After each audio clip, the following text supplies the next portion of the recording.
Mari wujudkan nilai-nilai agama di dalam kita bermusyawarah dan dalam kita membentuk pengurus baru, di mana kita di sini pasti komit, tidak ada perebutan kekuasaan di sini. Ini adalah sebuah amanah dan tanggung jawab. Tidak ada hubur riasah di sini. Yang penting bagaimana huda ke depan benar-benar hasil bermanfaat untuk umat. Itu intinya. Kita rela siapa saja yang mengurus ke depan, asal benar-benar ke depan lebih sempurna dan lebih baik. Mari kita evaluasi masa lalu kita, di mana kelemahan kita. Untuk ke depan mari sama-sama kita sempurnakan secara bersama. Maka kami dan saya sendiri mohon maaf kepada Abu yang telah mengamanahkan Huda selama 5 tahun belakang ini atas segala kekurangan. Wajar, masih banyak yang perlu disempurnakan. Alhamdulillah, terima kasih kepada seluruh para pendukung di dalam program-program Huda di masa lalu yang turut berkiprah. Ke depan kita harap supaya kebersamaan semakin kuat di dalam menangani persoalan-persoalan umat. Karena apapun yang kita lakukan, kita tetap komit dengan apa yang diperintahkan oleh Allah dan apa fungsi agama. Allah menghadirkan agama lewat Rasulullah ke dunia ini, yaitu untuk menertibkan kehidupan dunia supaya bahagia di akhirat.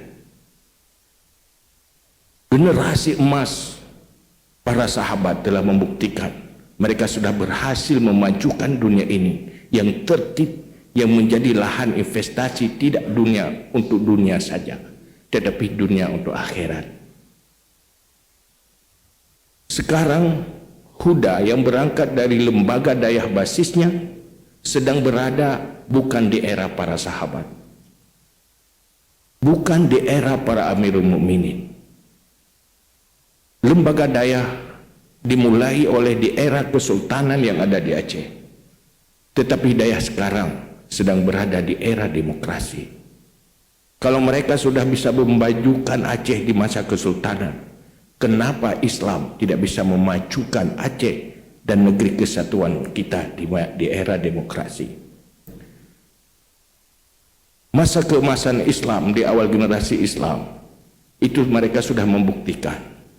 Indonesia sekarang sedang mengumandangkan Indonesia emas di 2024-5. Kemajuan sebuah bangsa bukan karena subur negerinya, bukan karena banyak potensi-potensi alamnya, tetapi ditentukan bagaimana perilaku penghuni negeri itu sendiri. Islam telah berhasil membuktikan mampu melahirkan umat menjadi sumber daya manusia yang unggul. Kenapa? Karena mereka berhasil membangun etika dan moral di dalam setiap umatnya. Tidak ada arti sebuah kecerdasan dan skill tanpa fondasi etika dan moral. Maka Jepang sendiri tidak jauh lebih subur dari negeri Indonesia. Apalagi dengan negeri Aceh. Mungkin mereka lebih gersang dari kita, tetapi manusia-manusianya, penghuni-penghuninya berhasil memajukan Jepang karena lewat kreativitas bangsanya. Keuntungan sumber daya alam di negeri lain menjadi milik mereka, tetapi tanpa ada manusia-manusia yang unggul, sumber daya alamnya akan menjadi milik orang lain, tidak menjadi sumber kekuatan bagi diri sendiri. Kalau generasi lalu telah mampu menjadikan kesultanan sebuah kekuatan bagi perbaikan lewat semangat Islam di masa kesultanan Islam, kenapa tidak kita fungsikan Islam di era demokrasi untuk menjadi demokrasi yang matang dan baik? Di saat mampu mendakwahkan nilai moral etika dalam mereka berdemokrasi, tanpa demokrasi yang matang dan baik, negeri ini akan hancur amburadul karena kegagalan mengintegrasikan nilai moral. Moral dan akhlak adalah otoritasnya para ulama dan pada agamawan. Maka oleh karena itu, dakwah mengintegrasikan nilai moral itu hal yang penting. Pada malam ini, mari kita berkolaborasi bersama dari semua elemen, tidak masing eksklusif dengan dirinya sendiri. Saya tadi lupa, terima kasih kepada DPR RI, Pak Rifki hadir, juga Pak T.A. Khalid yang juga hadir di sini, juga dari seluruh unsur DPR RI yang hadir. Kehadiran malam ini sebagai bukti kita ke depan akan berkolaborasi, di mana perbedaan status, perbedaan-perbedaan kita menjadi sumber saling memperkuat, bukan sumber saling menghancurkan. Maka etika dan moral harus terintegrasi supaya memiliki pribadi-pribadi yang mampu membangun demokrasi kita ini menjadi demokrasi yang produktif ke depan. Karena kita sering dengar bahwa sebuah kemajuan bangsa itu dimulai oleh mampu sukses memperbaiki 4 hal. Pertama, mampu membangun sumber daya alam manusia, sumber daya manusia SDM-nya. Tidak mungkin kecerdasan manusia tanpa fondasi moral menjadi modal bagi kemajuan. Kecerdasan pada mereka yang tidak bermoral itu berbahaya, malah menjadi sebuah kecerdasan yang mampu menzalimi orang lain. Berdemokrasi tanpa moral juga akan tidak menghasilkan pengurus-pengurus negeri ini yang baik. Juga keadilan sosial.